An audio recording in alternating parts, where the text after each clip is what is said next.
Hi, I'm Giovanni Serafini. I'm assistant register at the museum, Cathedral Museum of the Opera del Duomo of Florence. And here my main duty here is to take care of the maintenance of the collection and also the promotion of the collection.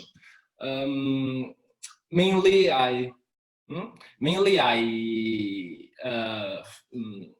take care of the atmosphere of our high-tech window box showcases. Temperature, humidity, because our artworks are very, very frail, very ancient, and so very frail. And also, I take care to keep updated our e-catalog. And so I have to do research in our archives on books, and I'm an art historian.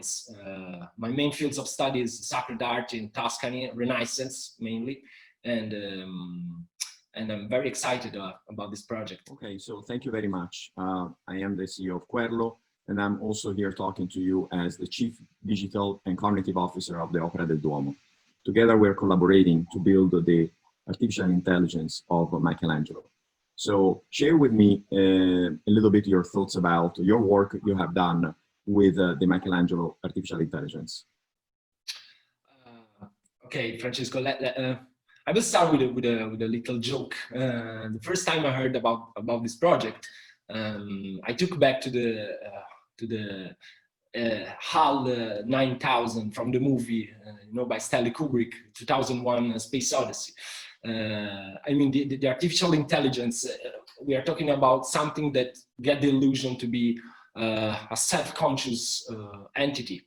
And in some way, I thought maybe we are trying to reincarnate in a computer Michelangelo, to bring back to life Michelangelo Buonarroti, which was one of the greatest genius of history of humankind. But what's really interesting for me is that, as you know, I'm an art historian. So I used to spend my time on books in libraries and on ancient documents and sources, and I felt like an alien in the digital world, in this very avant-gardistic world of the new technologies. But it was surprising to me to discover that this kind of work is a part of the old humanistic world, which is exactly my main fields of study. Because our task is to recreate, to bring back to life, not only the artist, not only Michelangelo Buonarroti as an artist, as a genius, but as a human, as a person, like you and me, 360 degrees. Not only his art, but also his habits, his bad mood, and so this is very interesting for me. And at the same time, me and my colleagues also, we felt and we understood that we should be very humble, because we are playing and we are working with the life of a real person that really born, died, suffered, loved, etc., etc. And so we must be very respectful and at the same time humble, because he was a genius and we are nothing compared to him. So this was my first impression. Yeah. Very interesting. Now, when you receive your questions from the people that engage with the chatbot, how much documentation do you have to work with for Michelangelo's life? If you can describe where you find your informations. With Michelangelo, in Michelangelo Buonarroti studies, we are very lucky. It's in history of art it's a unique case because we have many different sources. First of all, we have 3 different biographies wrote when the artist was still living, and wrote by 2 different artists and at the same time friends of Michelangelo. One is Vasari, that wrote 2 biographies in his very famous book Vite, the lives of the most famous artists. The first in 1550 and the second in 1568. So we are the last one is 4 years later than Michelangelo died.